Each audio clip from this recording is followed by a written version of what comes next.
শাশুড়িরা অনেকে আছে ছেলের বউকে সহ্য করতে পারে, বলে না পারে।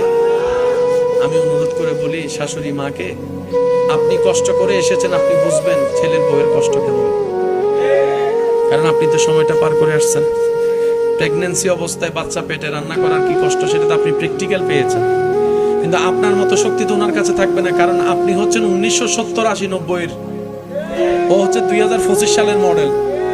মিলবে না। নোকিয়া 3310-এর মতো আর কোনো মোবাইল, বলে না 3310-এর মতো কোনো মোবাইল, এটা আশা করাটাই ভুল। স্বামীর জান্নাত, ছেলের জান্নাত মায়ের পায়ের নিচে, ছেলের জান্নাত মায়ের, ঠিক তেমনি ভাবে আপনার নাতি নাতনির জান্নাত আপনার ছেলের বউয়ের পায়ের নিচে। আপনি যদি আপনার ছেলের বউকে যদি আদর না করেন, আপনার নাতি নাতি তো জান্নাত হারাই ফেলবে। আপনি কি চান না আপনার নাতি নাতনি জান্নাতে যাক? তাহলে আপনার ছেলে বউকে একটু আদর করেন।